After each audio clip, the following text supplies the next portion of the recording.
Senang sekali bisa bertemu Bapak Ibu sekalian. Bagi saya ini mungkin reuni dengan Pak Andre mungkin ya, belum ketemu udah lama Pak, dengan Bapak-Bapak sekalian, Bapak Ibu yang lain juga.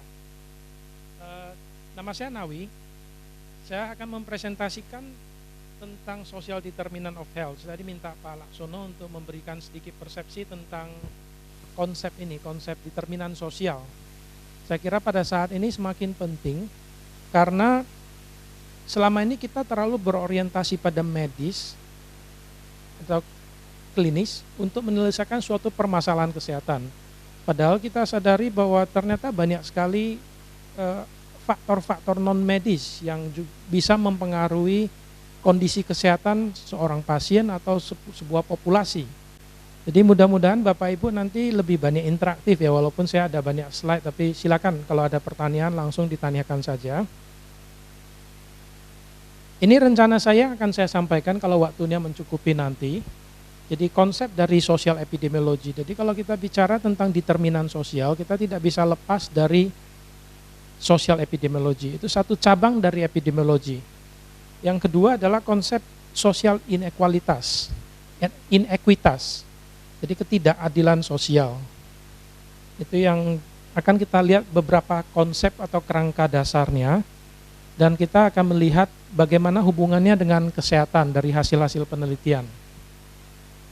Beberapa komponen sosial yang sudah banyak diteliti seperti pada slide pada poin ketiga ini adalah faktor sosioekonomi, faktor jenis kelamin, faktor tempat, dan sosial kapital terhadap kesehatan. Kemudian saya akan mengenalkan dua metode yang sebenarnya agak advance untuk melakukan analisa social determinant of health ini yang disebut dengan analisa multi-level atau multi-tingkat dan analisa dekomposisi. Tapi saya akan mengenalkan secara sekilas karena kita tidak bisa masuk terlalu dalam. Yang penting mungkin konsepnya seperti apa sehingga nanti kalau Bapak Ibu ada yang tertarik untuk mengaplikasikannya, saya senang nanti bisa dikontak lewat email saja. Jadi kalau kita mulai dari definisi yang paling sederhana, definisi epidemiologi. Saya sendiri seorang epidemiologis, dulu saya mengajar di S2 FETP, sebelum saya pindah ke Swedia, sering berdiskusi dengan Bu Baning juga. Epidemiologi itu adalah suatu ilmu yang mempelajari tentang distribusi dan determinan. Jadi sebagai seorang epidemiologis kita tertarik melihat bagaimana distribusi kondisi kesehatan. Katakanlah sekarang yang lagi heboh itu penyakit Ebola. Distribusi penderitanya seperti apa? Di negara mana saja? Usia berapa saja? Apakah lebih banyak laki-laki perempuan? Apakah lebih banyak orang miskin, orang kaya, atau orang kota, atau orang desa? Jadi yang kita lihat adalah hanya distribusi kondisi kesehatan atau penyakitnya. Nah setelah itu kita juga tertarik melihat apa determinannya. Kalau seandainya penyakit itu lebih banyak pada orang kota, pertanyaan kita mengapa orang kota banyak terkena daripada orang desa? Jadi yang ingin kita lihat itu dua faktor utama itu menjadi fokus penelitian epidemiologi, distribusi dan determinan. Nah salah satu cabang ilmu epidemiologi, subspesialisnya epidemiologi yang banyak berkembang pesat dalam 2-3 dekade terakhir ini yang disebut dengan sosial epidemiologi. Ilmu sosial epidemiologi ini tidak terlalu baru dan banyak mendapatkan pengakuan beberapa akhir-akhir ini karena semakin dirasakan pentingnya faktor sosial terhadap kesehatan. Tidak semua itu karena faktor biologis. Mengapa orang sakit diabetes? Itu tidak selamanya karena konsumsi gula yang tinggi, misalnya faktor genetik. Tapi juga banyak faktor-faktor lain di lingkungan baik lingkungan fisik, lingkungan biologis maupun lingkungan sosial yang ternyata bisa mempengaruhi kesakitan diabetes ini. Jadi ini yang menjadi fokus untuk sosial epidemiologi. Jadi kalau kita lihat definisinya yang ditulis oleh Lisa Beckman dan Ichiro Kawachi, cabang ilmu epidemiologi yang mempelajari distribusi sosial dan distribusi sosial determinan, dan determinan sosial. Nanti kita akan lihat banyak sekali contoh-contohnya seperti apa, karena penerapan ilmu sosial epidemiologi itulah yang mendasari untuk analisa social determinant of health, atau kalau disingkat SDH. Jadi determinan sosial kesehatan. Jadi pada kesempatan hari ini saya tidak akan membicarakan tentang determinan biologis, tidak akan membicarakan determinan genetik misalnya, tapi yang kita fokuskan hanya determinan sosial. Jadi di bidang ilmu sosial epidemiologi kita bisa melakukan beberapa hal ini, melihat perbedaan outcome kesehatan antar berbagai kelompok. Misalnya tadi, kalau saya tanyakan kepada Bapak Ibu, misalnya hipertensi, menurut Bapak Ibu lebih banyak pada penduduk desa atau penduduk kota? Meniru pola hidup di kota gitu, seperti itu. Oke. Jadi kalau kita tertarik dengan pola-pola seperti itu, kita mengaplikasikan yang pertama, melihat perbedaan status kesehatan pada tingkat sosial yang berbeda-beda. Bisa orang miskin kaya, kota desa, laki-laki perempuan, utara selatan misalnya, itu penerapan yang pertama. Yang kedua itu kita berusaha menjelaskan seperti Bu Citra tadi, mengapa penduduk kota lebih banyak sakit hipertensi, mungkin karena gaya hidup. Jadi apa penyebab kausalnya? Kita berusaha menjelaskan mekanisme kausalnya. Mengapa kok banyak yang hipertensi? Alasannya apa? Kita berusaha mengidentifikasi causal association. Yang kedua itu yang ketiga kita berusaha memprediksi bagaimana kebijakan kesehatan, perubahan pada kebijakan kesehatan dan intervensi bisa merubah atau menutupi gap atau jurang ini. Gap, harusnya tidak ada gap ya Bapak Ibu antara orang miskin kaya, antara daerah Indonesia Timur, Barat, harusnya tidak ada, tapi kenyataannya kan ada ya Bapak Ibu.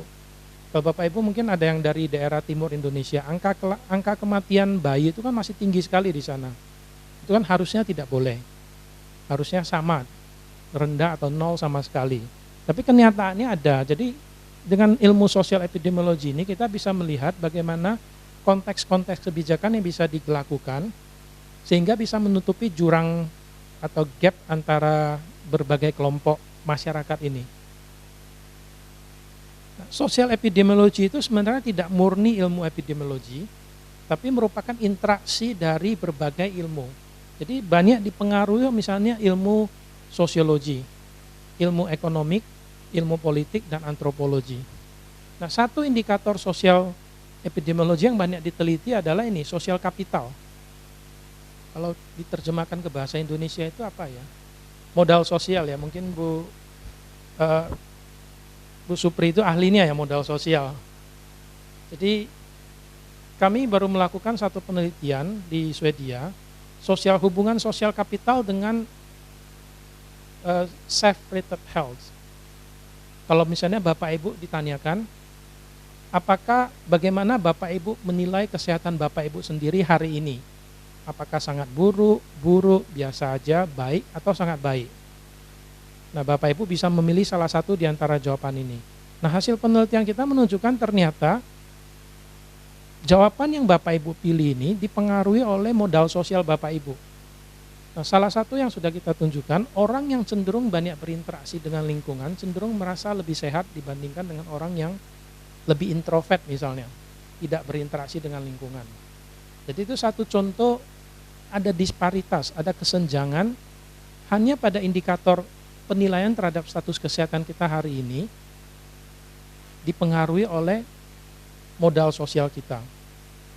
Itu satu yang akan kita lihat lagi nanti. Contoh misalnya kelompok sosial ekonomi yang berbeda, mengapa mereka bisa memiliki outcome atau hasil kesehatan yang berbeda-beda. Tujuan kita adalah mengidentifikasi kondisi sosial yang tidak baik bagi kesehatan, sehingga kita bisa mengintervensi. Katakanlah sekarang misalnya asuransi kesehatan diberikan pada masyarakat tidak mampu. Jadi tingkat sosial ekonomi itu adalah satu contoh determinan sosial. Dia tidak mampu mengakses fasilitas kesehatan karena dia miskin. Saya lanjutkan saja dulu, nanti kita kembali ke ini. Jadi ini konsep yang disampaikan oleh WHO yang kita gunakan untuk diskusi kita hari ini. Ini kerangka yang paling terbaru, kerangka social determinant of health. Kalau kita lihat kesehatan ada di ujung kanan, kesehatan itu dipengaruhi oleh dua kelompok determinan yang besar. Yang pertama itu disebut dengan determinan struktur. Determinan struktur akan mempengaruhi determinan intermediari atau determinan yang di tengah, sehingga akhirnya bermanifest pada kesehatan yang baik atau buruk. Jadi yang termasuk determinan struktur itu adalah misalnya kelas sosial, tingkat pendidikan, pekerjaan, penghasilan.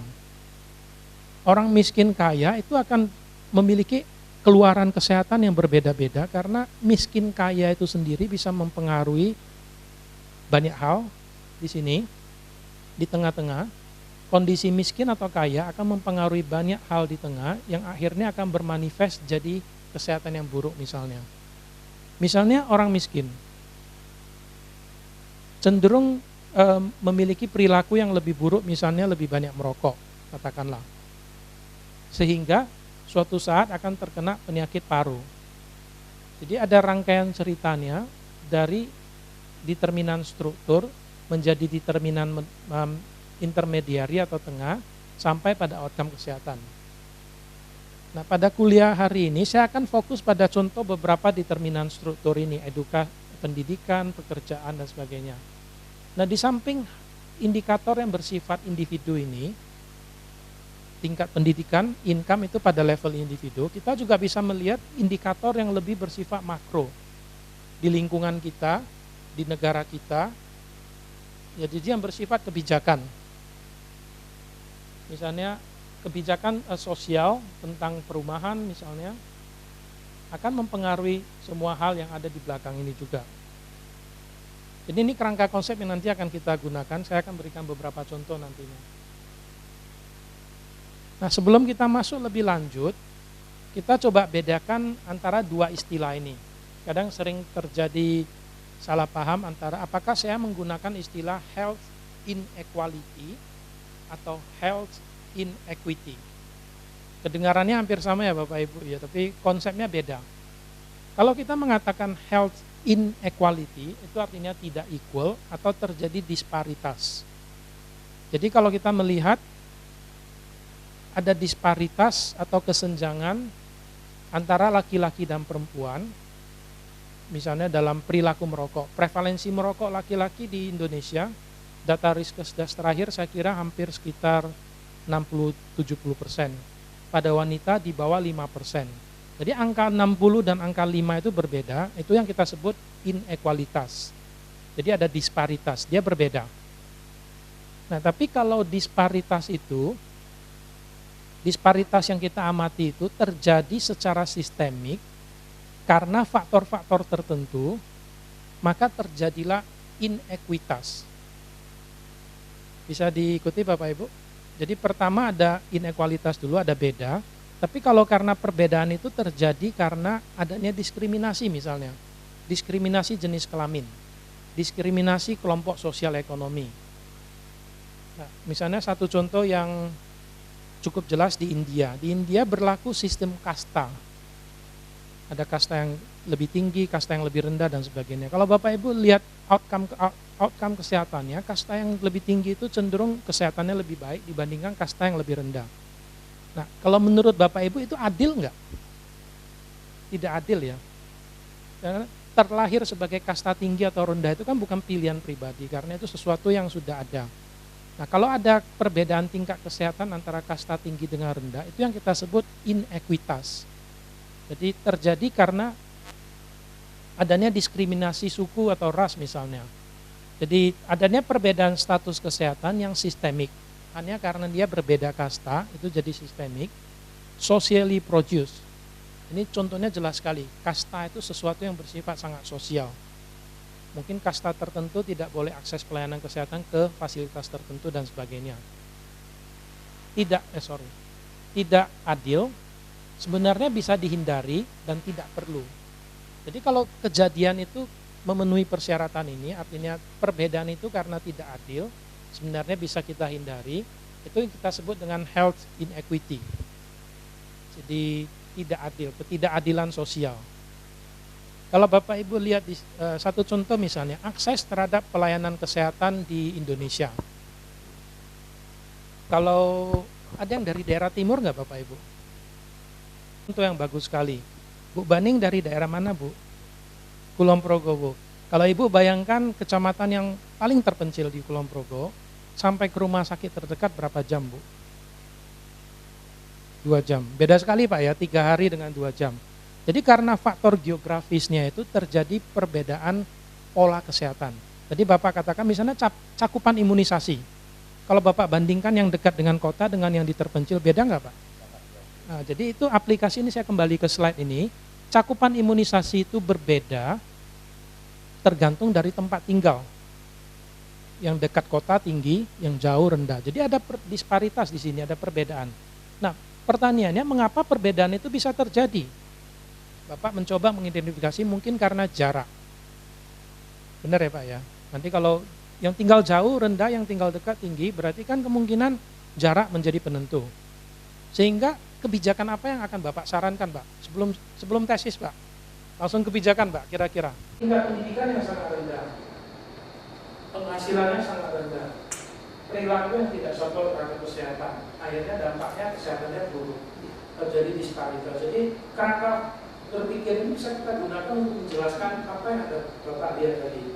Jadi saya kira tadi penjelasan Pak Donald tadi kita sudah bisa melihat ada perbedaan antara daerah terpencil dengan tidak terpencil. Tinggal jauh terus tidak dapat pelayanan, kan nggak adil ya Pak ya. Harusnya tinggal jauh pun tetap dapat pelayanan. Misalnya penghasilan rendah nggak dapat layanan, itu udah sering kita baca di koran, bahwa kartu masuk rumah sakit ditolak, nggak ada tempat. Tapi begitu keluarin dompet, udah ada yang keluar Pak, ada satu tempat Pak. Nah, jadi itu sangat tidak relevan misalnya. Agama tertentu, etnisitas tertentu, urban rural, jadi faktor-faktor yang tidak relevan inilah yang kita berusaha kendalikan. Yang kita analisis melalui analisa sosial ekonomi, social determinant of health. Adanya faktor yang tidak relevan ini mengurangi kapasitas seseorang atau masyarakat untuk mencapai tingkat kesehatan yang baik. Silakan, Bu Supri. Ya, terima kasih sekali Bu Supri menyampaikan contoh. Jadi saya akan pindah ke bagian kedua, tapi sebelumnya saya tunjukkan slide ini dari hasil Susenas 2009. Slide ini menggambarkan proporsi dari persalinan yang dibantu oleh Yankes. Kalau Bapak Ibu hanya lihat tingkat nasional di sini, Bapak Ibu akan melaporkan 77% persalinan di Indonesia dilayani oleh Yankes. Itu mencapai di atas 95%, termasuk di Bali. Kalau Bapak Ibu lihat ke spektrum di ujung yang satu lagi, di Maluku itu ternyata hanya 42%. Ini adil atau tidak Bapak Ibu? Jadi pertama dulu, ini ada disparitas atau tidak? Ada, berarti ada health inequality. Nah, apakah health inequality ini bersifat inequity, tidak adil? Tidak adil ya. Kalau tinggal di Maluku, kenapa cuma pencapaiannya segini? Mungkin ada faktor budaya, ada faktor pelayanan kesehatan. Tapi kalau Bapak Ibu lihat sekilas di sini, yang rendah itu di daerah mana Bapak Ibu? Daerah timur. Daerah timur. Jadi sehingga kita bisa berpikir kritis lagi, apakah ini benar faktor budaya atau bukan karena faktor akses. Nah setelah itu berpikir kritis, kita bisa berusaha mengidentifikasi kira-kira faktornya apa, sehingga kita bisa cari data untuk membuktikan benar nggak faktornya ini. Jadi sangat menarik sekali kalau kita mulai mengidentifikasi mekanismenya. Jadi tadi satu kerangka berpikir, social determinant framework, ada structure, ada di intermediary, dan ternyata juga banyak kerangka-kerangka berpikir lainnya yang bisa kita gunakan. Satu contoh nanti saya tunjukkan, tapi hasil penelitian ini misalnya, ini baru dipublish tahun 2013, dia menilai, peneliti ini menilai orang dan dimasukkan dalam kelas sosial yang berbeda-beda berdasarkan tingkat pendidikan dan jenis pekerjaannya. Pekerja kasar, pekerja yang tidak terlalu kasar, dan pekerja profesional. Terus digabungkan dengan tingkat pendidikan dengan metode tertentu dan dibagi menjadi 5 kelas. Jadi ini yang contohnya pekerja kasar dengan tingkat pendidikan rendah. Pada spektrum yang lain, pekerja profesional dengan tingkat pendidikan tinggi. Jadi ini mereka menanyakan kepada responden individu. seberapa banyak mereka bekerja dalam pekerjaannya melakukan kegiatan-kegiatan ini. Misalnya mengangkat beban yang berat. Kita kalau lihat garis ini, yang garis kecil ini, garis tipis ini, mengangkat beban berat itu proporsi pekerja kasar yang mengangkat beban berat itu jauh lebih tinggi dibandingkan dengan pekerja profesional. Bisa diikuti Bapak Ibu? Jadi ini strukturnya ini misalnya, ya ini yang mengangkat beban berat, ini turun. Begitu sampai yang pekerja profesional nggak ada yang mengangkat beban berat. Dan ini konsisten kalau kita lihat polanya semua, untuk semua ini. Misalnya kalau waktu bekerja itu posisi tubuhnya itu dalam posisi yang melelahkan, melakukan pekerjaan yang berulang-ulang, misalnya orang yang memukul batu, buruh bangunan, itu kan berulang-ulang itu, sehari itu tangannya cuma gini. Itu contohnya yang repetitive work. Atau pekerjaan yang tidak punya autonomi, artinya hanya mengikut perintah, tidak ada kebebasan sendiri. Ini sangat relevan kaitannya dengan semua tingkat sosial, kelas sosial. Nah sebaliknya, kalau waktu saat mereka ditanyakan pertanyaan lain, misalnya apakah pekerjaan Anda itu memiliki tekanan yang tinggi terkait dengan waktu, harus ada deadline-nya. Nanti kalau Pak Andre mungkin di ujung sini Pak ya. Saya kira kalau kita lihat ini polanya naik semua ini. Apakah misalnya overtime? Orang yang cenderung overtime itu orang yang cenderung profesional. Karena yang misalnya pekerja kasar itu biasanya udah ada batas waktunya. Yang profesional dosen Pak Andre ngoreksi ujian jam 12 malam misalnya. 24 jam. Jadi itu pola yang berbeda. Jadi kita lihat sekali lagi di sini ada disparitas terhadap jawaban ini antar kelas sosial yang berbeda-beda. Kelas sosial itulah sebagai salah satu indikator determinan. Nah, beberapa kerangka yang akan saya sampaikan ini, kita bisa melihat determinan. Slide ini menunjukkan apa yang mempengaruhi status kesehatan seseorang dari lahir sampai usia tua. Jadi ada pendekatan life course. Artinya kesehatan itu tidak hanya dipengaruhi dari titik ini. Kesehatan kita saat ini dipengaruhi dari sejak kita lahir, sejak kita kecil dan sebagainya. Nah, satu contoh yang sudah banyak diteliti, bayi-bayi yang lahir dengan berat badan rendah, BBLR, itu cenderung resiko diabetesnya jauh lebih tinggi waktu saat dia sudah tua. Bayi-bayi yang lahir atau bukan lahir, atau yang hidup waktu kecilnya itu penuh infeksi, sering kena ISPA misalnya, itu resiko penyakit jantungnya lebih tinggi. Karena kuman yang ada di rongga mulut atau saluran pernafasan itu waktu kecil itu bisa masuk ke katup jantung, sehingga nanti manifestasinya waktu tua itu katup jantungnya rusak. Jadi ini yang kita sebut life course, bahwa kesehatan itu tidak hanya dipengaruhi oleh satu titik waktu, tapi pada semua fase kehidupan kita. Dan kesehatan kita itu dipengaruhi banyak level, Bapak Ibu kalau kita lihat di sini, hampir sama dengan kerangka tadi. Jadi ada dipengaruhi oleh faktor yang dekat sekali dengan kita, faktor genetik, karakteristik kita sendiri. Kemudian kesehatan kita juga dipengaruhi oleh lingkungan kerja kita. Lingkungan kerja, lingkungan keluarga, lingkungan sosial kita. Kesehatan kita juga dipengaruhi oleh tempat di mana kita tinggal. Ini yang menarik Bapak Ibu. Sangat menarik di sini. Nanti saya tunjukkan satu slide, ada penelitian kita di Swedia, ternyata ini benar. Dan kesehatan kita itu dipengaruhi oleh semua faktor yang lebih makro. Saya buat satu contoh aja, culture, budaya. Bapak Ibu bisa mengilustrasikan satu contoh di mana budaya itu mempengaruhi tingkat kesehatan populasi. Nah, Bapak dengan Bapak siapa? Pak Zakamal. Dari mana Pak?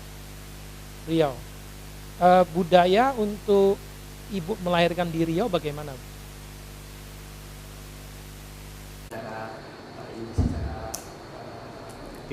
Tidak dalam bentuk penelitian yang saya pernah lakukan, tapi kalau dilihat budaya di sana, karena untuk persoalan kesehatan ibu dan anak, salah satu contoh dari sisi kepercayaan terhadap tenaga dan kesehatan itu banyak yang masih percaya kepada tenaga yang non medis. Saya kira itu contoh yang bagus sekali ya Pak ya. Jadi tenaga non medis seperti dukun Pak. Dukun. Kalau budaya di Riau misalnya 40 hari setelah melahirkan tidak boleh keluar rumah kan? Masih. Jadi kepercayaan-kepercayaan seperti itu tuh masih sangat kental, terutama di daerah-daerah yang seperti tadi. Jadi memang di situ saya lihat tenaga non kesehatannya masih sedikit, kemudian budaya yang turun-temurun seperti yang tidak boleh keluar selama 40 hari atau selama masa nifas, kemudian ada pantangan makanan tertentu selama hamil itu masih sangat dipercaya sangat kepercayaan yang masih sangat melekat di masyarakat. Sehingga contohnya. Terima kasih. Postnatal care, ya PNC. Nah, kalau di tempat Bapak, kalau budayanya masih kuat seperti itu, PNC-nya pasti rendah sekali. Iya. Karena pada nggak mau keluar, harus di rumah 40 hari misalnya. Rendah sekali cakupannya saya kira. Jadi kita lihat contoh yang sangat ada di lingkungan kita, bagaimana faktor budaya aja bisa mempengaruhi status kesehatan bayi yang baru lahir. Sehingga mungkin pada kondisi tertentu di mana bayi mengalami infeksi, nah tingkat neonatal death itu jadi tinggi. Karena nggak boleh keluar misalnya. Datang udah terlambat nantinya. Ini satu kerangka yang bisa kita gunakan. Jadi Bapak Ibu lihat di sini, ternyata faktor itu tidak hanya satu level, ada levelnya. Ada level individu, ada level komunitas, ada level, nah kalau kita aplikasikan ke administrasi kita, ada faktor yang pada level kita, ibunya. Ada faktor yang pada level keluarga. Kalau mau pergi ke pelayanan kesehatan harus tanya mertuanya dulu. Harus izin, kalau nggak izin nanti nggak boleh pergi. Itu faktor yang di tingkat keluarga. Ada faktor yang di tingkat desa. Di desa itu nggak percaya dengan bidannya misalnya. Ada rumor nggak percaya dengan bidan, nggak pergi semua ke bidan itu. Ada faktor yang tingkat yang lebih tinggi, tingkat atas, tingkat komunitas. Jadi semua permasalahan kesehatan itu ternyata tidak berakhir pada kita sendiri, tapi kita dipengaruhi oleh yang paling sempit, yang paling mikro, sampai yang paling makro. Contoh yang paling ini Pak Andre mungkin kebijakan BPJS Pak. Kira-kira itu kan tingkatnya di sini Pak ya. Di atas ya institusi bisa mempengaruhi kesehatan populasi yang di desa nggak Pak? Nah. Pasti akan mempengaruhi desa. Ya. Terima kasih sekali, saya kira sangat bagus sekali Pak. Ini ada tempat yang bisa saya tulis nggak ya Pak? Misalnya resiko kalau tidak pergi ke bidan. Bu Supri, keyakinannya. Oke. Bu Prima mau coba satu faktor individu. Kalau tidak mungkin faktor ekonomi. Kalau miskin nggak bisa bayar bidan. Ya, mungkin ya Ibu silakan Bu. Faktor individu dulu Bu. Individu, ya. Dengan Ibu siapa? Bu Umi ya. Jadi kan tadi faktor individu. Ibu mengatakan jarak tempuh itu kan faktor yang di atas individu. Faktor katakanlah faktor level apa ya, desa. Nah, faktor level desa yang lainnya yang mempengaruhi akses ke bidan apa? Faktor level desa. Kan tadi satu jarak tempuh. Maaf Pak, lokasi geografis ya, hampir sama dengan jarak tempuh. Status perkawinan bidannya maksudnya ibunya. Oh iya, tapi itu kan faktor individu Bu. Nah, sekarang coba kita geser ke level berikutnya, faktor yang di desa, yang mempengaruhi keputusan untuk pergi atau tidak ke bidan. Transportasi, jarak tempuh, kepala adat, misalnya ada tempat tertentu harus minta izin dulu kepala adat, supaya boleh atau tidak pergi ke itu, saya nggak tahu, mungkin ada, mungkin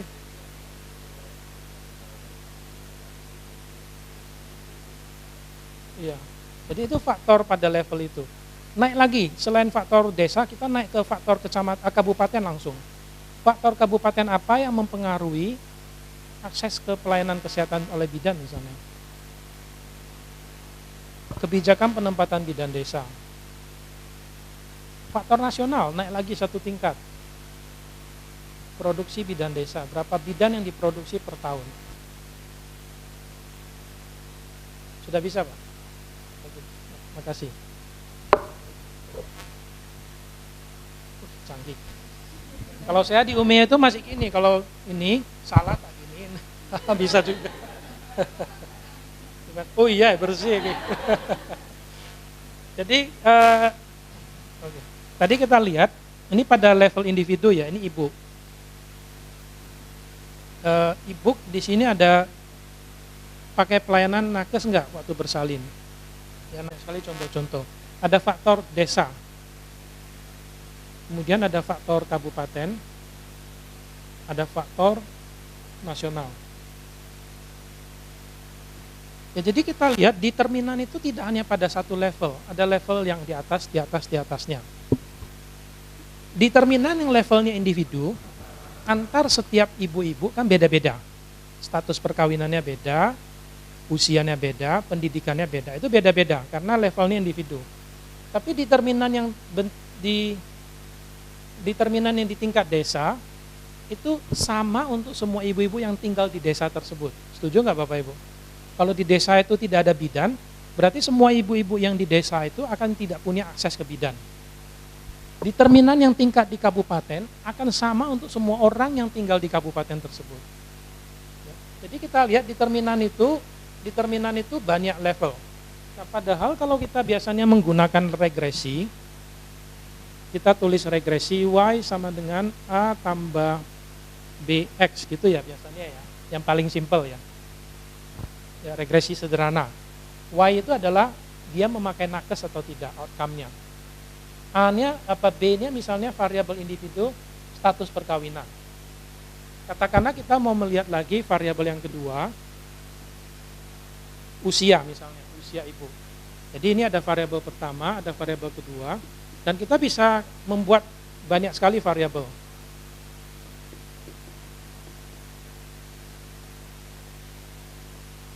Sampai tak terbatas, sampai N, banyak variabel. Nah, kalau kita hanya melakukan penelitian pada satu variabel, itu yang kita sebut regresi sederhana. Kalau kita melakukan penelitian pada banyak variabel seperti ini yang kita sebut regresi multiple. Nah, yang mau saya kenalkan lagi yang kita sebut dengan regresi multi level. Jadi levelnya lebih dari satu. Ini seakan-akan kan satu level. Padahal mungkin X1, X2 ini katakanlah X1 ini usia ibu. Biasanya saya hapus hilang ya Pak. Nah, geser ke sini aja. Usia misalnya. Ini status perkawinan.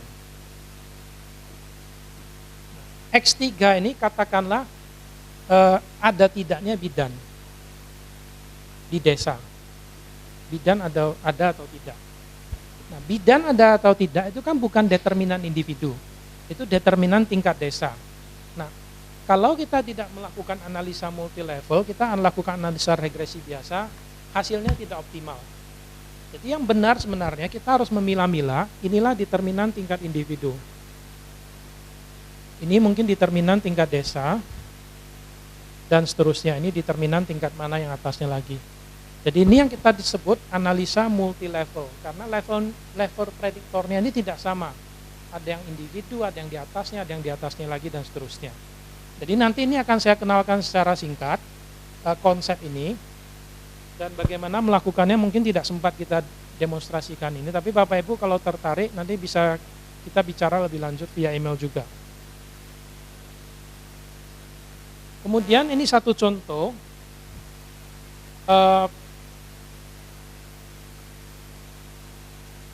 faktor-faktor yang mempengaruhi fungsi paru seseorang atau penyakit paru pada saat dewasa. Kalau Bapak Ibu lihat di sini, ini outcome-nya yang terakhir. Mengapa ada orang tertentu lebih gampang terkena infeksi pneumonia dibandingkan dengan orang yang lain? Itu kalau ditelusuri ceritanya, alurnya itu bisa sampai waktu masih dalam kandungan. Bapak Ibu kalau melihat, kan ada orang tertentu lebih cenderung rentan terhadap infeksi pneumonia. Sedikit aja udah kena pneumonia, karena struktur parunya tidak baik. Nah itu ceritanya bisa mulai dari kandungan. Waktu dalam kandungan mungkin gizi ibu tidak baik. Sehingga yang terjadi adalah proses pertumbuhan atau perkembangan paru-paru itu tidak optimal. Jadi ini yang kita sebut dengan jalur biologis. Itu secara biologis bisa dijelaskan. Kalau gizi tidak baik, paru-paru tidak optimal, sehingga resikonya mungkin dari kecil aja suka sakit-sakit paru. Ya, ini yang kita sebut, yang A ini kita sebut jalur biologis. Juga ada jalur yang lain, waktu kecil itu sosial ekonominya rendah, tinggal di daerah kumuh misalnya, rumahnya dempet-dempetan, sebelahnya pabrik, asapnya ngepul terus pabriknya, tiap hari terkena polusi udara. Akibatnya yang terjadi adalah bahwa fungsi paru menjadi turun. Nah, anak-anak yang tinggal di daerah kumuh mungkin juga tidak memiliki pendidikan yang memadai. Orang yang tidak memiliki pendidikan memadai cenderung mungkin setelah dewasa akan penghasilannya juga rendah. Misalnya jalur seperti itu. Jadi jalur B itu yang disebut jalur sosial. Nah, nantinya kalau pendidikannya rendah atau mungkin cenderung terpapar sama faktor-faktor ini. Misalnya bekerja di pabrik, di mana pabrik itu ventilasinya kurang, terpapar faktor okupasional sehingga fungsi paru menurun. Jadi berusaha menjelaskan mengapa orang bisa sakit paru itu bisa dari kandungan, bisa dari sosial, bisa interaksi faktor biologi dan sosial. Ini satu contoh untuk menjelaskan. Jadi kita lihat di sini, ini yang disebut dengan pendekatan life cause. Jadi kalau saya gampang batuk saat ini misalnya, itu mungkin bisa dijelaskan dari waktu saya masih dalam hubungan. Jadi itu life cause approach. Mengapa ada orang yang lebih rentan terhadap diabetes, orang lain enggak? Itu bisa dijelaskan, ditelusuri sampai dulu lahirnya beratnya berapa. Karena sudah banyak penelitian membuktikan orang yang berat lahirnya rendah cenderung mengalami diabetes, resikonya lebih tinggi.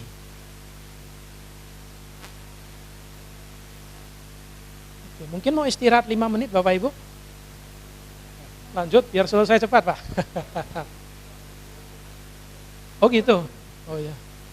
Silakan Bu Citra.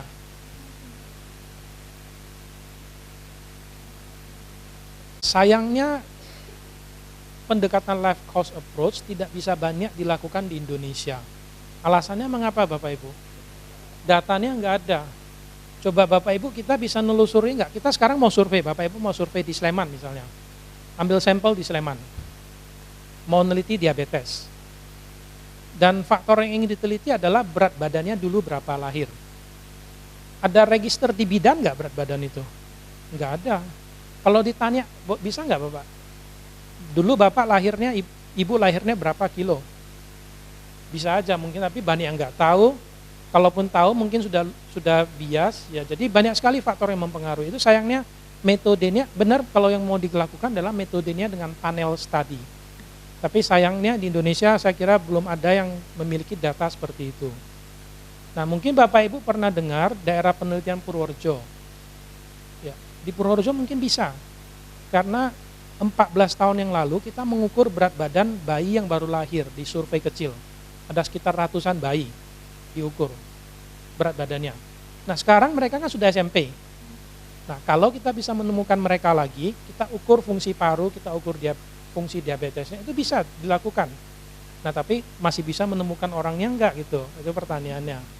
Nah kalau di Swedia, saya sekarang melakukan penelitian dengan pendekatan life cause approach, sangat dimungkinkan karena setiap bayi yang lahir itu ditimbang. Jadi mereka ada catatan kelahiran. Ya. Kemudian setiap orang yang masuk rumah sakit, di Swedia memperlakukan NIK, sudah ada nomor induk kependudukan sudah lama. Jadi setiap orang hanya satu nomor. Jadi mereka kalau pergi ke rumah sakit, semua dicatat. Kapan datang, kapan keluar, sakitnya apa, dicatat semua. Mereka kalau meninggal, dicatat juga. Jadi registernya beda-beda. Ada register lahir, ada register rumah sakit, ada register mati. Nah karena punya NIK, nomor induk kependudukan, itu digabungin dari satu. Jadi saya sekarang bisa meneliti, lahirnya dulu beratnya berapa, matinya karena apa. Karena terlink semuanya. Dan saya juga bisa melihat orang yang matinya karena sakit jantung, bapaknya atau ibunya mati karena jantung enggak?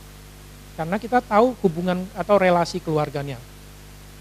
Saya bisa tahu kalau dia sakit jantung, anaknya pernah dirawat karena jantung enggak? Jadi bisa sampai sedalam itu. Nah, yang akan saya tunjukin satu contoh, mungkin saya tunjukkan sekarang aja. Kalau Bapak Ibu mungkin kenal istilah Gini Index ya. Indeks Gini untuk melihat disparitas income. Kalau menurut Bapak Ibu, kita tinggal di daerah yang disparitasnya tinggi atau disparitasnya rendah lebih sehat. Coba kalau kita ke Jalan Sudirman, Jakarta. Itu kan gedung tinggi, mungkin rumah orang kaya. Tapi begitu masuk satu jalan aja, daerah kumuh. Nah, itulah daerah yang disparitas. Dalam daerah ada yang super kaya, ada yang super miskin. Itu disparitas. Nah, lain halnya daerah yang disparitasnya rendah, di mana hampir semua orang sosial ekonominya sama. Menurut Bapak Ibu, mana lebih sehat? Tingkat yang disparitasnya rendah. Nah, itu coba sekarang kita lihat di data Swedia itu terbukti atau tidak. Sumbu X ini menunjukkan rata-rata penghasilan penduduk Swedia dalam hitungan kroner 500.000, 600.000 dan seterusnya. Jadi di Swedia itu setiap orang gaji catat, nggak bisa berbohong, bayar pajak otomatis hilang. Nah, maksudnya bukan hilang pajaknya, otomatis dipotong. Jadi pemerintah punya data yang lengkap sekali, itu yang kita dapatkan datanya.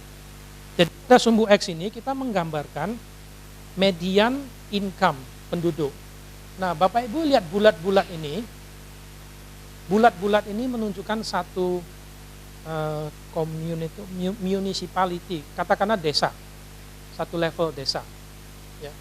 Jadi ini satu desa, ini desa lain, ini desa lain, ini desa-desa yang lain. Ukuran bubble ini itu menunjukkan jumlah penduduk. Ini Stockholm, paling padat penduduknya, paling besar penduduknya di kota. Kalau Bapak Ibu bayangkan inilah Jakarta misalnya. Ini mungkin Jogja mungkin di sini agak kecil sedikit dan sebagainya. Ya. Jadi bisa diikuti Bapak Ibu. Jadi banyak sekali informasi yang ada di gambar kecil ini. Ini menunjukkan rata-rata atau median income, ini menunjukkan desa atau kota. Size-nya ini ukurannya menunjukkan seberapa banyak penduduknya. Nah, di sumbu Y kita melihat angka kematian. Nah, yang menarik di sini karena datanya lengkap sekali, saya bisa melakukan analisis lag. Jadi ada jeda. Jadi yang saya lihat bukan income pada tahun ini dengan kematian tahun ini. Yang saya lihat adalah income pada tahun 86 dan kematian pada tahun 2004-2006. Jadi yang saya analisis adalah misalnya ini, desa ini. Ini adalah daerah atau desa yang median income-nya sekitar 700.000 tahun 86, dan di tahun 2004 sampai 2009 mereka tingkat kematiannya setinggi ini. Bisa diikuti sampai sini Bapak Ibu. Jadi grafik ini menunjukkan median income pada tahun 86 dengan tingkat kematian 10 tahun setelahnya. Daerah ini income-nya berapa? Berapakah kematian di daerah ini 10 tahun sesudahnya?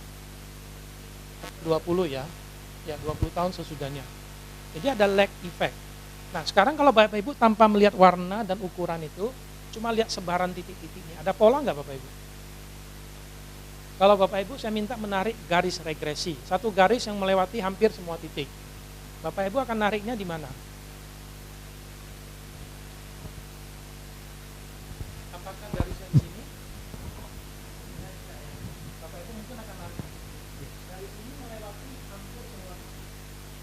Garisnya dari arah mana ke mana? Dari atas kita masuk. Sehingga kalau Bapak Ibu mengatakan korelasinya negatif.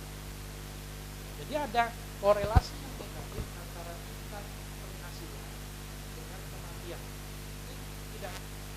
Ini tidak kaget ya. Artinya semakin kaya, semakin rendah tingkat kematian. Sampai di daerah yang seadil seperti Swedia pun masih ada disparitas. Kalau kita lihat di sini. Jadi ya saya kira itu satu contoh menunjukkan bahwa ternyata kalau kita bisa mengirim data, yang bisa kita analisis itu banyak sekali informasinya, banyak sekali. Nah, di Fakultas Kedokteran ini atas inisiatif Fakultas Kedokteran pada saat ini sedang dibangun daerah surveillance di Sleman. Bu Citra ini menjadi salah satu koordinator dan penelitinya. Nah, saat ini mulai dibangun cohort, jadi baseline dulu, kemudian akan diikuti mudah-mudahan kalau dana mencukupi setiap tahun diikuti. Nah, Bapak Ibu bisa bayangkan kalau ternyata daerah ini akan dibangun selama 10 tahun. Dalam 10 tahun ke depan, sistem NIK kita itu sudah bagus, semua orang Indonesia punya NIK, data ini yang di Sleman bisa kita link dengan data rumah sakit kabupaten, dengan data Sarjito, dengan data farmasi misalnya apotek dan sebagainya kalau sudah terbentuk. Itu semua analisis bisa dilakukan, sangat-sangat menarik. Nah, ke depan mungkin mahasiswa S3 itu tidak analisa data cross-sectional lagi. Karena sekarang kan karena nggak ada datanya. Nah, nanti kalau ke depan 10 tahun datanya lengkap, analisanya metodenya sudah lebih rumit. Dan menghasilkan datanya lebih banyak, lebih valid datanya, hasil analisisnya. Oke, saya kira itu tadi satu contoh yang saya lompati beberapa slide. Saya akan lanjut dengan ini. Inilah yang kita sebutkan sebagai contoh-contoh sosial determinan. Silakan Pak Donald, silakan. Tadi ada sedikit Bapak ikutan istilah intervensi. Saya tidak tahu Pak nanti dibicarakan juga intervensinya, tetapi saya sangat tertarik kenapa kalau kita berpegang pada posisi sekarang Pak dan langkah-langkah selanjutnya kan selalu ekspektasinya sangat jauh dan selalu tidak berkeadilan. Nah, ini yang apakah memang ada intervensi yang lebih maju atau yang lebih efektif itu? Benar Pak, terima kasih sekali. Saya kira penting sekali. Kita nggak bisa merubah jarak ya tetap seperti itu. Di Swedia juga sama Pak. Saya tunjukkan peta Swedia Pak. Ini dari utara sampai selatan itu hampir atau lebih panjang dari ujung utara Indonesia sampai selatan Pulau Jawa. Jauh sekali Pak. Ujung sini sampai ujung sini. Yang banyak penduduknya cuma daerah bawah ini, Bapak Ibu lihat padat. Di daerah utara sini sepi. Kota tempat saya tinggal, saya harus mencari kota saya di mana. Mungkin di sini, ya, daerah sini yang agak. Begitu masuk ke daerah agak dalam sedikit, ini daerah tepi pantai, masuk ke daerah dalam sedikit, tingkat kepadatan penduduknya 0,5 orang per kilometer persegi. Jadi satu orang bisa jadi raja di 2 km persegi. Nah, rumah dari satu jauh sekali. Nah, sama Pak. Bagaimana pemerintah Swedia mengakali ini? Dia nggak bisa mendekatkan migrasi semua yang tinggal di pedalaman, nggak mungkin. Tetap ada yang tinggal di situ. Nah, solusinya teknologi Pak. Teknologi. Memang mahal investasinya, tapi nilai baliknya jauh lebih tinggi. Sakit jantung di tempat terpencil, telepon, dalam hitungan menit helikopter terbang Pak. Ya memang penduduknya di bawah 10 juta masih bisa. Kalau di Indonesia, mohon maaf saya nggak tahu Pak. Jadi saya bicarakan ini yang dilakukan di Swedia. Tapi nanti saya beritahu lagi satu yang mungkin bisa dilakukan. Helikopter terbang, langsung jemput. Jadi dalam hitungan di bawah 10 menit udah sampai di lokasi, pasien diangkat, diambil, langsung ada paramedis, dimasukkan EKG dan sebagainya, diambil gula darah dan sebagainya. Nah, begitu terekam, data itu udah langsung transfer lewat wireless, lewat saluran komunikasi sampai ke rumah sakit tujuan. Jadi pasiennya belum sampai, dokternya udah baca EKG-nya. Oh ini apa yang harus dilakukan? Ini kalau sumbatan harus operasi, siapkan ruang operasi. Nah, itu di Swedia Pak, karena mereka teknologinya maju. Mungkin bagi kita susah di Indonesia, karena penduduknya banyak dan sebagainya. Tapi satu yang bisa kita lakukan adalah dengan mobile health. Teknologi mobile health. Nah ini juga diaplikasi di Swedia. Mereka juga kekurangan spesialis. Tidak mungkin ada dokter spesialis jantung di daerah terpencil, tidak mungkin. Yang ada itu katakanlah perawat. Tapi apa bisa dilakukan adalah mereka menginstall alat yang bisa remote, jarak jauh. Katakanlah ini USG misalnya. Ini USG. Saya pasien di tempat yang terpencil. Tapi ada nurse, tapi dia bawa alat ini. Nah, pasiennya nggak usah terbang ke kota besar, cuma USG-nya ditaruh di sini. gambarnya dibaca oleh dokter di kota besar. Instruksinya diberikan, obatnya dikirim. Jadi seperti itu, diagnosa jarak jauh. Nah kalau itu bagi Indonesia bisa mengembangkan teknologi yang inovatif tapi murah. Setuju nggak Pak? Mungkin jarak panjang ya, bukan tahun depan ya. Tapi itulah yang perlu dilakukan, kolaborasi dengan rekan-rekan di teknik. Mereka tahu tekniknya semua. Kita tahu penyakitnya, cuma nggak pernah ngomong Pak. Saya butuh ini, mereka bisa membuat ini, jadilah suatu alat. Nah, itu yang saya kira masih kurang di Indonesia, itu yang bisa kita galakkan. Tapi memang Pak, mohon maaf, mungkin memang susah Pak kalau dengan penduduk sebanyak ini. Tapi saya kira kita jangan terlalu pesimis. Itu teknologi itu sudah ada di tempat lain. Bagaimana kita adopsi menjadi teknologi murah yang bisa di upscale, diperluas jangkauannya untuk masyarakat Indonesia. Itu ya Pak Donald ya. Jadi kita lihat, saya kembali ke slide ini. Kita bicara social determinant of health pada pagi hari ini. Sebenarnya apa sih komponen-komponen social determinant of health? Banyak sekali. Contohnya ini, sosial ekonomi, posisi sosial ekonomi.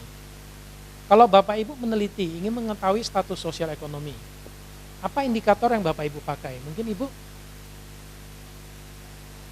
bagus sekali pendapatan, Ibu, pendidikan, pekerjaan. Sampai sini udah habis, Bu. Harus mikir lebih susah, Bu.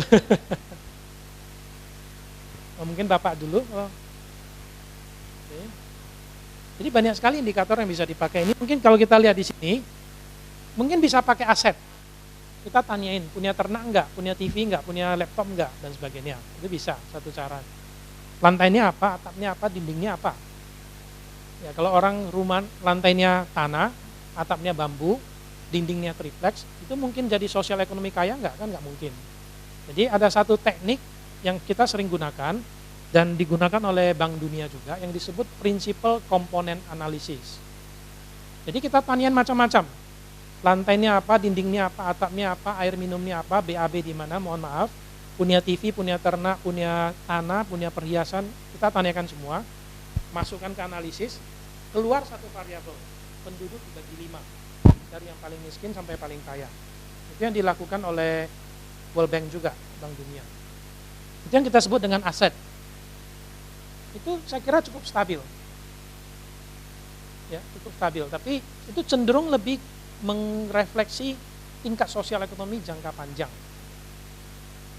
Tidak tingkat sosial ekonomi base kemarin misalnya, tapi itu lebih cenderung jangka panjang, karena bangun rumah kan nggak base kemarin bangun, semua orang kemarin bangun. Yang kedua adalah konsumsi. Kadang ditanya pendapatannya berapa, susah Bu. Jawabannya pada nggak jujur misalnya, yang takut kena pajak dan sebagainya. Jadi kita kadang tidak mendapatkan data yang valid. Nah, salah satu pendekatan adalah kalau nggak ditanya pendapatannya, tanya pengeluarannya. Kadang tanya pengeluaran juga susah. Nah, cara lain adalah tanya konsumsinya. Makan beras sebulan berapa kilo? Makan daging sebulan berapa kilo? Makan telur sebulan berapa kilo? Nah, nanti peneliti hitung itu jadi uang. Kira-kira kalau beras 5 kilo berapa, daging 5 kilo berapa, berarti pengeluarannya untuk makanan lebih kurang berapa sebulan. Nah, nanti dari situ baru di ranking. Ya, tapi itu juga ada kelemahan. Ibu benar sekali menggunakan tingkat pendidikan, menggunakan pekerjaan, dan ada juga yang menggunakan subjektif. Bu Supri, kalau Ibu menilai tingkat sosial ekonomi Ibu dibandingkan dengan orang lain di desa ini, Ibu kira-kira di ranking berapa? Antara 0 sampai 10. Desa Ibu tempat tinggal. Dari ranking 0 sampai 10, Ibu merasa Ibu di posisi mana? 10 itu paling kaya, 0 itu paling miskin. 5. Ya, jadi itu namanya subjective measures. Semua orang ditanyakan kira-kira itu. Nah, tapi budaya Indonesia itu, nanti Bapak Ibu lihat tabulasi semua jawabnya 5. Jarang sekali Anda jawab 1 sama 10. Itu satu kendalanya juga, ya. Ya. Enggak, itu banyak kelemahan. Banyak kelemahan. Yang paling banyak diterima itu yang paling atas. Ya, yang paling atas. Jadi, saya hanya lewati beberapa slide singkat ya. Apakah ada hubungan antara Apakah ada hubungan antara pekerjaan dengan diabetes? Ini hasil dari meta-analisis. Jadi saya ambil dari satu paper, dia mengumpulkan penelitian-penelitian dari banyak orang. Ini contoh-contohnya, penelitian dari banyak orang. Nah, masing-masing penelitian melaporkan relative risk. Mudah-mudahan Bapak Ibu sudah paham ya apa yang disebut relative risk. Jadi penelitian ini melaporkan relative risk untuk pekerjaan yang tinggi dibandingkan pekerjaan yang rendah terhadap yang tinggi, relative risk-nya 1,17. Artinya orang yang pekerjaannya level rendah, risiko untuk terkena diabetes 1,17 kali dibandingkan orang yang pekerjaannya level tinggi. Nah, penelitian lain menemukan angka yang lain dan seterusnya. Ini yang kita sebut meta-analisis. Tapi karena hasilnya kan tidak satu angka, tapi bervariasi. Nah, dalam meta-analisis yang dilakukan adalah kita gabungkan jadi satu sehingga keluar ini. Ini efeknya.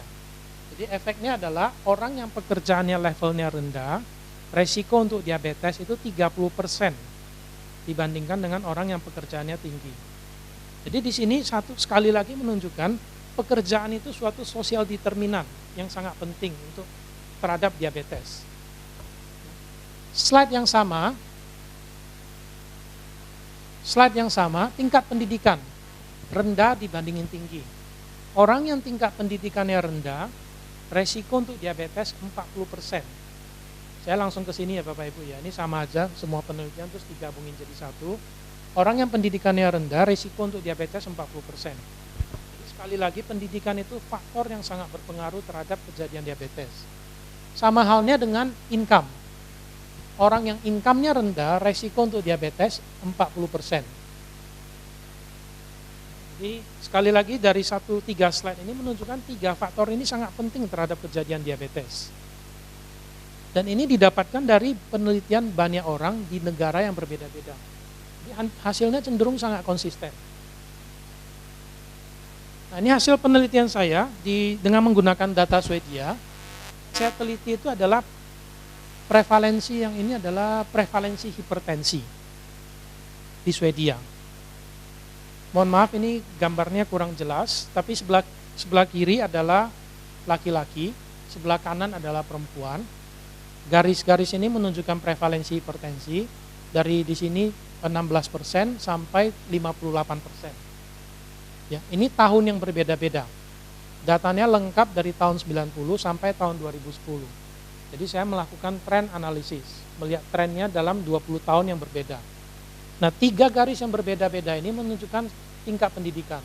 Yang atas ini tingkat pendidikan rendah. Yang ini tingkat pendidikan menengah. Yang paling bawah tingkat pendidikan tinggi. Ada disparitas nggak Bapak Ibu? Jelas sekali, gapnya jauh sekali. Orang yang tingkat pendidikannya rendah, prevalensi diabetesnya itu di atas 40% semuanya. Dan hipertensi. Yang pendidikannya menengah cenderung dia di sekitar 30%, yang pendidikannya tinggi cenderung di sekitar 20%, 30-20%. Jadi ada disparitas yang cukup tinggi antar tingkat pendidikan yang berbeda-beda. Jadi ini menunjukkan pendidikan itu juga mempengaruhi hipertensi, belum sampai penyakit. Ini baru hipertensi. Ini pada laki-laki, mohon maaf tadi lupa menyebutkan, dan ini pada perempuan.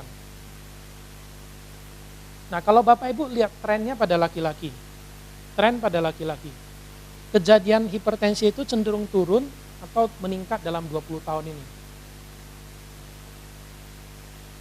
Ya, kalau kita lihat garis merah kan cenderung turun ya, agak rendah sedikit.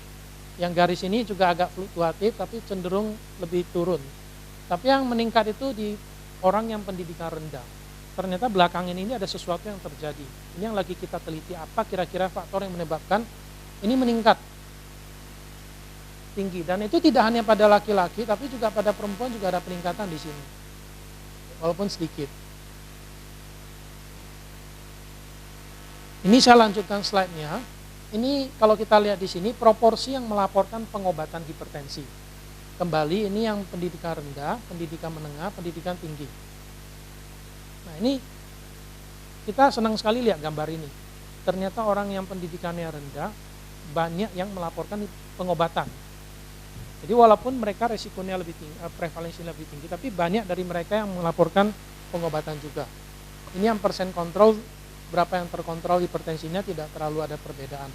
Tapi kabar baiknya di sini kalau dilihat tahun 90, itu cenderung pada 20-30% penderita hipertensi yang terkontrol hipertensinya. Tapi seiring dengan waktu, pada akhir tahun 2010, angka itu sudah mencapai hampir 60-70% yang terkontrol, minum obat dan terkontrol. Jadi suatu sinyal yang positif di sini. Silakan Bu.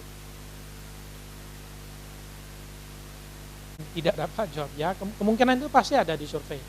Jadi cara lebih bagus adalah melihat pola pemakaian obatnya. Kita punya register obat juga. Jadi kita bisa lihat obat apa yang dipakai pada tahun tersebut, berarti dia pakai atau tidak obat hipertensi. Karena semua di Swedia itu tidak seperti di Indonesia, di mana kita tidak punya register dan semua obat itu, hampir semua obat bisa dibeli tanpa resep. Di sana nggak bisa. Obat hipertensi pasti tercatat. Beli harus pakai. Nggak boleh nitip, itu nggak boleh juga. Jadi harus lihat orangnya siapa dan beroperasi. Di data ini, Bapak Ibu lihat atas ini ada Faster Button Intervention Program. Ini nanti akan saya sampaikan pada sesi siang hari jam 1. Jadi di Swedia itu ada satu program yang disebut program VIP. Selamat datang. Ada yang disebut program VIP atau kita singkat dari itu, Faster Button Intervention Program. Di satu provinsi ya, Provinsi Västerbotten, tempat saya tinggal. Jadi program pemerintahnya seperti ini, singkat nanti saya perjelas waktu siang hari. Setiap orang yang berusia 40, 50, 60 tahun setiap tahun. Kalau ulang tahunnya bulan Agustus, dia akan diundang ke puskesmas untuk survei. Jadi ada kuesioner yang harus diisi dan ditensi, diambil darahnya, diukur kolesterol, gula darah dan sebagainya. Itu hasilnya yang menjadi data ini Bu. Jadi orang yang 40, 50, 60 tahun ke atas. Bukan ke atas, cuma 40, 50, 60. Jadi setiap bulan pasti ada yang ke puskesmas diundang. Setiap ini sudah berjalan mulai tahun 90 sampai sekarang. Nah ini yang datanya kita analisis dan kita tampilkan. Saya setuju tidak mewakili semua orang karena ada yang diundang nggak datang, ya, ada yang diundang milih tidak datang dan sebagainya.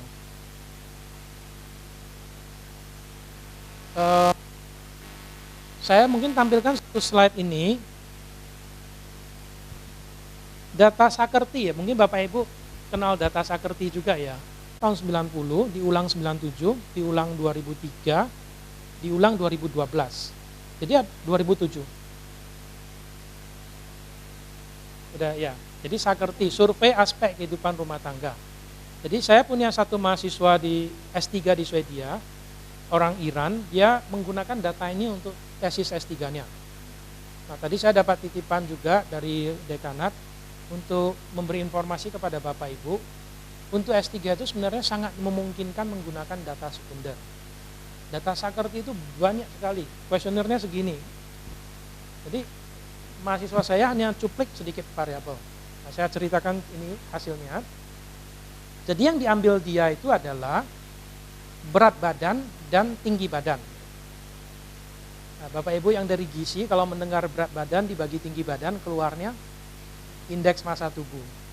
Ya, keluarnya indeks massa tubuh. Sehingga kita bisa menghitung berapa yang underweight dan berapa yang overweight. Sampai di sini bisa diikuti Bapak Ibu. Jadi slide ini menunjukkan underweight, slide ini menunjukkan overweight. Nah, titik-titik ini menunjukkan provinsi. Sakerti itu dilakukan di 13 provinsi di Indonesia. Jadi katakanlah titik ini adalah satu provinsi. Ini mungkin kemungkinan Sulawesi Selatan. Ini titik ini satu provinsi, sumbu X menunjukkan Human Development Index. Saya kira Bapak Ibu mungkin pernah mendengar ini. Setiap provinsi bisa di ranking berdasarkan Human Development Index. Itu ada cara menghitungnya. Human Development Index yang tinggi itu artinya provinsinya perkembangannya bagus. Human Development Index-nya rendah, provinsinya perkembangannya kurang. Jadi saya urutkan provinsinya berdasarkan Human Development Index. Saya banding dengan prevalensi underweight pada dewasa. Nah, saya tarik garis, ternyata ada pola yang bersifat positif atau negatif, Bapak Ibu. Negatif. Artinya, kalau provinsinya semakin berkembang, prevalensi underweight-nya semakin turun. Ini sesuai harapan kita. Kita juga menganalisis prevalensi overweight. Nah, ini yang menarik. Hubungannya positif. Jadi kalau provinsinya berkembang, prevalensi overweight-nya tinggi. Ini sangat menarik sekali saya kira. Memang tidak mengagetkan karena kita harapkan. Tapi kalau kita lihat ada disparitas prevalensi overweight di provinsi ini dengan di provinsi ini Jakarta Bapak Ibu. Ini Jakarta. Dia paling maju, tapi overweight-nya juga paling tinggi. Ini salah satu provinsi di Sulawesi, saya kira Sulawesi Selatan, kalau tidak salah. Nah, ada disparitas sebanyak hampir 20% dalam prevalensi overweight. Jadi geografis itu merupakan salah satu indikator juga. Nah, yang dilakukan ini tidak melihat underweight, tidak melihat overweight. Tapi yang dilakukan oleh mahasiswa ini melihat double burden, beban ganda. Nah, ini menarik, di Indonesia itu belum banyak diteliti, baru ada beberapa publikasi. Nah, paper dia itu berhasil dipublikasi baru bulan Agustus lalu. Ini sangat menarik. Yang kita lihat itu adalah dalam satu rumah tangga yang sama, apakah ada anggota keluarga yang kurus dan yang gemuk, overweight, pada rumah tangga yang sama. Bapak Ibu bisa bayangkan misalnya di beberapa tertentu ada anaknya malnutrisi tapi ibunya overweight, atau anaknya malnutrisi kakaknya overweight, kakak dari anak ini, atau bapaknya overweight anaknya kurus semua misalnya. Nah, itu yang kita sebut double burden. Nah, jadi kita menghitung prevalensi rumah tangga yang double burden. Kita lihat dari Jakarta. Di Jakarta itu ada 25% rumah tangga di mana kita bisa melihat beban ganda ini. Jadi ada satu anggota keluarga kurang berat badannya, satu berlebih berat badannya. Nah, yang tidak saya harapkan itu sebenarnya polanya itu ternyata tinggi juga di provinsi-provinsi lain. Sangat tidak saya harapkan dari awal. Jadi ini yang dilaporkan oleh Masud, mahasiswa saya ini. Tapi yang dia lihat itu lebih dalam lagi. Ini saya hanya mencuplik satu tabel. Yang dia lihat itu adalah apakah ada peran jenis kelamin kepala rumah tangga. Ternyata ada Bapak Ibu. Ternyata ada. Kalau rumah tangganya, kepala rumah tangganya jenis kelaminnya laki-laki dan kepala rumah tangganya jenis kelaminnya perempuan, itu dampak terhadap double burden ini beda. Ya, silakan. Breadwinner, ya. Jadi yang penghasilan yang menghidupi keluarganya. Ada pertanyaan Bapak Ibu sampai di sini?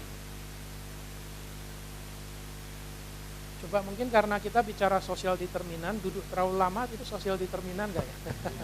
Coba kita mungkin 1-2 menit meregangkan kaki sambil nanti saya lanjutkan. Apa butuh istirahat lebih panjang sedikit atau enggak? Mungkin saya paling sehat jalan terus. Kalau kita cover story itu halaman ringkasan itu sekitar 70 halaman Pak. 70 halaman tapi ya satu spasi kecil gitu.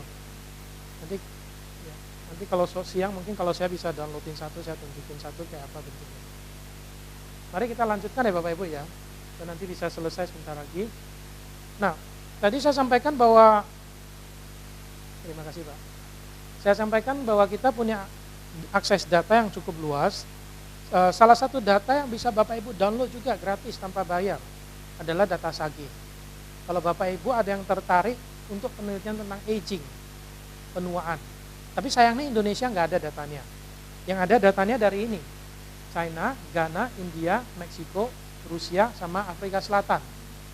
Kalau tertarik menelusuri tentang aging, silakan ini minta ke WHO, ada prosesnya, Bapak Ibu harus melamar, nulis proposal singkat, nanti dikirimin kuncinya, passwordnya, Bapak Ibu bisa akses datanya. Nah, kita mempromosikan penggunaan data ini untuk mahasiswa S2 dan S3 di UMEA. Jadi tahun 2012 saya punya kelompok mahasiswa sebanyak 7 orang S2. Saya gabungkan, mereka punya topik sendiri-sendiri, saya kasih kuesioner, silakan mau penelitian apa. Mereka identifikasi pertanyaan, minta data, kita kumpul, analisa data bareng-bareng. Jadi enak, kerjasamanya enak.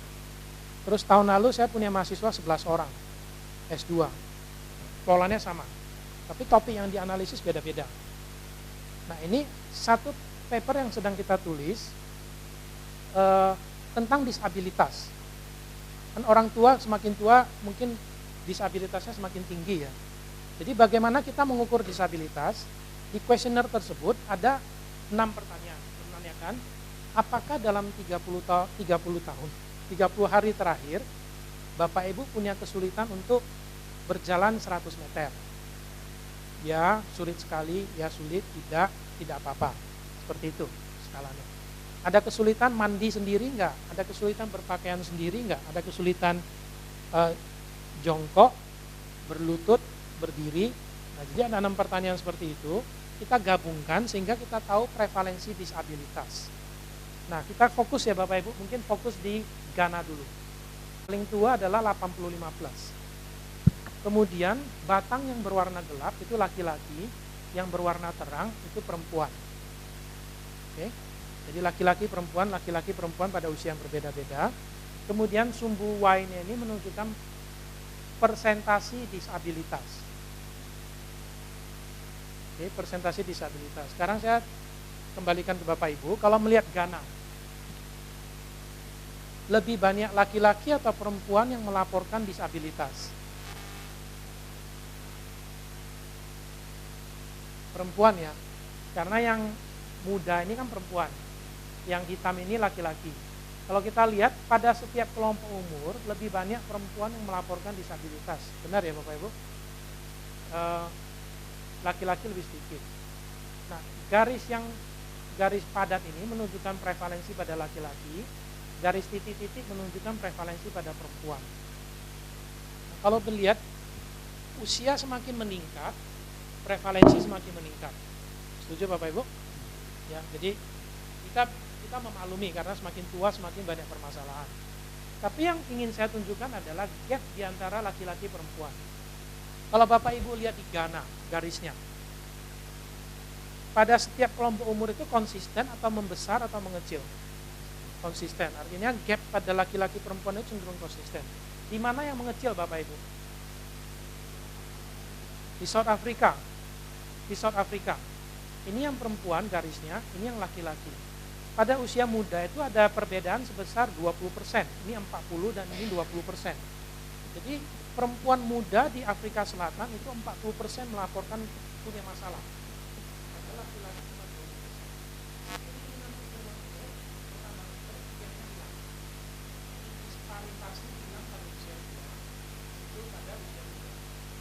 Nah, di Meksiko itu dan di Rusia itu sebaliknya, gapnya itu meningkat. Ini sangat menarik untuk diteliti. Gapnya meningkat. Artinya perempuan atau ibu-ibu atau orang tua yang perempuan di Meksiko semakin tua itu semakin mengalami masalah disabilitas, padahal laki-lakinya tidak mengalami penurunan fungsi seperti itu. Ada sesuatu di sana yang perlu diteliti lebih lanjut. Bisa diikuti Bapak Ibu slide ini. Jadi ini data dari 6 negara menunjukkan prevalensi disabilitas pada berbagai kelompok umur pada 2 jenis kelamin yang berbeda. Jadi sekali lagi di sini kita tunjukkan bahwa usia dan gender itu merupakan salah satu determinan sosial. Ini saya kira saya lewatkan saja, ini hampir sama pesannya. Nah, ini angka kematian di Swedia. Sekarang saya mau pindah ke tempat. Kalau tadi kita bicara income, pendidikan, expenditure, usia, jenis kelamin, saya mau berpindah ke tempat sekarang.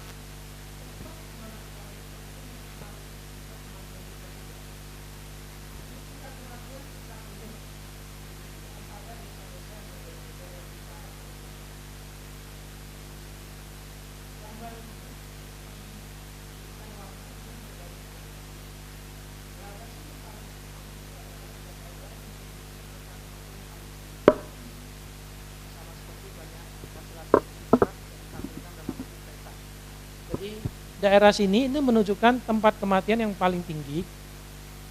Ini pada wanita, ini pada laki-laki. Pada tahun 2006. Tingkat kematian kasar. Jadi kita lihat ternyata tingkat kematian itu tidak sama di setiap daerah. dan ada disparitas yang cukup tinggi. Saya juga tidak bisa baca angkanya, tapi yang ini tingkat kematiannya 250 sampai 300 kematian per 10.000 penduduk di utara sana. Setiap 10.000 penduduk ada sekitar 250 sampai 300 kematian. Yang paling rendah di sini, yang ini warna ini, 50 sampai 100. Ini. Kalau tinggal di daerah sini, angka kematiannya lebih rendah, tinggal di sini, angka kematiannya tinggi. Ada disparitas karena geografi nggak Bapak Ibu? Ada. Nah pertanyaan berikutnya, mengapa ini terjadi? Itu yang belum kita jawab. Karena kita baru metakan. Menarik untuk dijawab.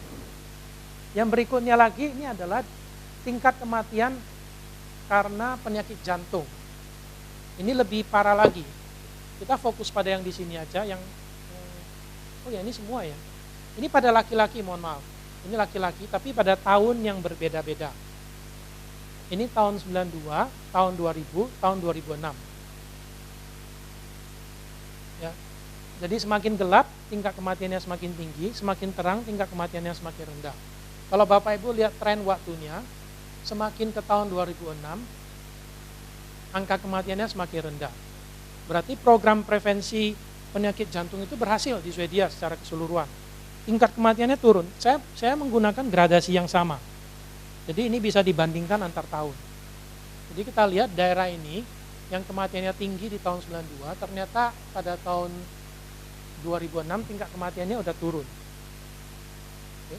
Jadi ini satu cara untuk menunjukkan tren waktu dengan lokasi yang berbeda-beda. Nah, ini yang kita sebut analisa spasio-temporal. Jadi ada analisa spasialnya, ada analisa temporalnya, analisa waktu. Ini saya sudah diskusikan, nanti kita lewatkan saja. Ini saya kira beberapa slide terakhir ya, sebelum saya hentikan pada analisis. Nah, saya sekarang yang baru tertarik itu adalah memetakan orang-orang dengan intellectual disability. Jadi orang-orang yang terlahir dengan kelainan genetik, bawaan, contohnya sindrom Down. Ya, orang yang sindrom Down. Nah di Swedia itu hak mereka itu utuh. Mereka punya hak untuk berkunjung ke social service, dapat pelayanan, mau sekolah kalau anak-anak dapat taksi diantar gratis, semuanya gratis. Fasilitasnya banyak. Nah saya tertarik untuk memetakan apakah sebaran antar setiap desa di Swedia itu sama atau tidak. Ditinjau dari prevalensi komunitas yang mengalami intellectual disability. Ternyata kita dapatkan gambar yang sangat mengejutkan bagi saya. Semakin hitam prevalensinya semakin tinggi, sama seperti tadi. Ternyata prevalensi orang dengan intellectual disability, ini artinya lahir dengan sindrom Down, tidak meninggal, hidup sampai tua. Nah ini orang-orang ini adalah orang-orang yang usianya 55 tahun ke atas.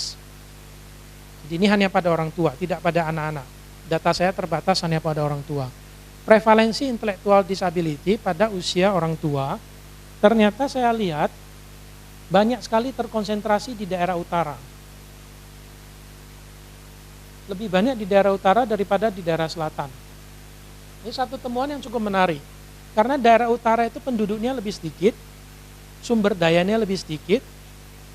Nah sekarang pertanyaan berikutnya yang mau kita gali, apakah mereka mendapatkan pelayanan yang memadai? Karena kan di sini pasiennya banyak, padahal fasilitasnya sedikit. Kan berarti asumsi awal kita kalau pasiennya banyak, fasilitasnya sedikit, kualitasnya kurang bagus. Benar Bapak Ibu seperti itu ya. Itu yang mau kita teliti lebih lanjut, tapi belum, ini baru tahap pertama memetakan. Jadi kita mulai melihat ada masalah di sini. Nah, saya lanjutkan analisis ini satu analisis yang kalau Bapak Ibu tertarik bisa dilakukan, analisa spasial. Ini scatter plot, ya seperti biasa ya, sumbu X, sumbu Y, tapi ini yang kita sebut dengan Moran scatter plot, dia khusus. Nah ini seperti gambar cacing ya banyak sekali, mohon maaf. Tapi scatter plot ini dibagi menjadi 4 kuadran. Saya fokus di kuadran pertama saja. Yang Bapak Ibu lihat sebagai garis atau tulisan ini adalah nama desanya. Bisa diikuti Bapak Ibu? Jadi ini menunjukkan sebaran desa. Misalnya ini ada yang desa namanya Wanas, ada desa namanya Brika, Ustad, Eslov, Slelov, dan sebagainya. Ini desanya. Posisi desa itu di mana? Sumbu X itu menunjukkan prevalensi disabilitasnya. Semakin ke sini semakin tinggi, semakin ke sini semakin rendah. Berarti desa-desa yang cenderung ke sini itu, yang ini, prevalensi disabilitasnya tinggi. Bisa diikuti sampai sini Bapak Ibu? Jadi kalau tanpa melihat sumbu Y, cuma lihat sebaran sumbu X, ini desa-desa yang prevalensinya rendah. Ini yang prevalensinya tinggi. Nah, sumbu Y menunjukkan tetangganya. Tetangganya. Misalnya desa ini di sini, tetangganya prevalensinya tinggi atau rendah. Rata-rata di tetangganya. Jadi di sumbu Y yang atas ini rata-rata tetangganya tinggi, ini rata-rata tetangganya rendah. Kalau di sini desanya sendiri prevalensinya tinggi, prevalensinya rendah. Sehingga kita bagi 4 kuadran. Akhirnya yang ada di kuadran pertama itu adalah desa-desa yang prevalensinya tinggi, yang berlokasi di daerah-daerah yang tinggi. Tetangganya juga tinggi, desa-desa tetangganya juga tinggi, ini kuadran pertama. Di tempat dia tinggi, desa-desa sebelahnya juga tinggi. Nah, itu yang kita sebut dengan clustering. Jadi ternyata dia ngumpul. Ya ternyata ada. Di desa-desa ini ternyata prevalensinya dia tinggi dan tetangga sebelahnya tinggi. Nah, kalau seperti itu mungkin kecurigaan kita lebih jatuh ke faktor genetik. Mungkin ada sesuatu di daerah situ dan desa-desa sekitarnya yang bisa mempengaruhi kejadian sindrom Down ini. Nah, itu yang perlu tentunya penelitian lebih lanjut. Ya, jadi ini satu cara untuk memetakan saja. Yang faktor terakhir yang saya tunjukkan secara ringkas ini adalah etnisitas. Ternyata etnisitas itu juga sosial determinan. Nah, data ini dari Singapura. Kalau Bapak Ibu di Singapura, saya udah buang gambarnya ya. Bisa melihat 3 suku besar ini. Orang Chinese, orang Malaysia, orang Indian. Nah, ternyata 3 suku ini prevalensi faktor resiko penyakit jantungnya itu beda-beda. Coba Bapak Ibu kalau lihat 1 menit, siapa yang faktor resikonya paling tinggi?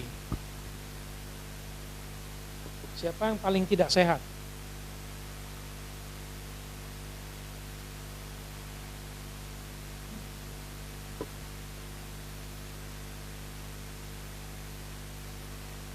Ya, lebih kurang kalau kita lihat itu orang Malaysia ya, penduduk Malaysia asli. Misalnya hipertensi dia 20%, yang lain di bawah itu. Smoking dia 37, yang lain di bawah itu. Jadi ada disparitas antar suku yang berbeda-beda. Dan peneliti ini menunjukkan gambaran yang cukup mengejutkan. Ternyata tingkat kematian karena penyakit jantungnya juga beda antar suku-suku ini. Nah, kita lihat sebelah kiri laki-laki, sebelah kanan perempuan. Sumbu X menunjukkan tahun, sumbu Y menunjukkan tingkat kematian. Jadi kita lihat penduduk, ini yang garis atas ini apa ya? Orang India. Orang India resiko kematian penyakit jantungnya lebih tinggi dari tahun ini.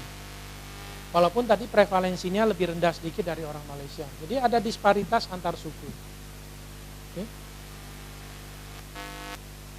Nah, saya kira saya akan loncati ini, tapi saya cerita sekilas saja karena waktunya sudah habis. Tadi yang sudah kita diskusikan itu adalah banyak sekali faktor-faktor yang bisa kita gunakan sebagai faktor social determinant of health. Nah, akan sangat baik kalau dalam penelitian Bapak Ibu juga berusaha mengumpulkan faktor-faktor tersebut. Income, education, tadi apalagi occupation, aset misalnya, sehingga nanti bisa analisisnya lebih mendalam karena kita tahu masyarakat kita itu tidak homogen dalam satu lingkungan. Nah, tadi kita sudah bicarakan analisa banyak tingkat ini. Ya. Kemudian kita bisa bedain mana yang faktor individu, mana yang faktor desa, mana faktor kecamatan. Nah, kalau kita melakukan ini, itulah yang disebut dengan analisa multilevel. Dia ada tekniknya sendiri, satu tahapan setelah regresi biasa. Kalau ada yang tertarik, silakan menghubungi saya. Kita di UMIA kebetulan ada kursus online. Kita sudah develop kursus online selama 3 tahun. Ini bulan November mau jalan. Tapi tahun ini saya dengar mahasiswanya udah 30, biasanya kita terima cuma 20. Jadi kalau ada yang tertarik dan butuh sekali, mungkin saya bisa tanyakan ke koordinatornya, bisa ikut. Kalau ada yang butuh, tidak bayar. Nanti tinggal diregistrasi, bisa login. Khusus untuk multi level, kursusnya 6 minggu tapi dengan kecepatan sendiri. Jadi materinya sudah kita upload di sana, silakan mau dilihat videonya kapan, mau dikerjakan tugasnya kapan. Jadi prosesnya 6 minggu harus mengumpulkan ujian untuk dapat sertifikat. Tapi saya mohon maaf tidak bisa menjanjikan karena tahun ini sudah full, tapi nanti coba saya tanyakan lagi. Kalau ada yang butuh silakan di email ke saya. Kemudian yang lain, yang teknik kedua yang disebut dengan dekomposisi.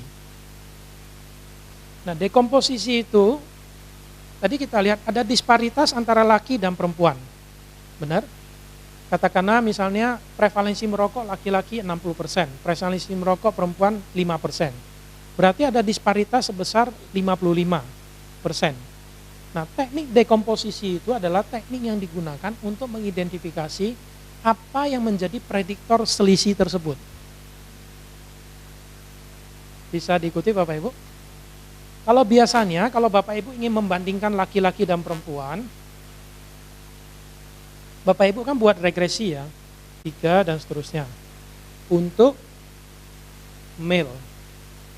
Biasanya kan gitu, analisisnya terpisah. Nanti untuk female, untuk perempuan, juga buat yang sama, regresinya.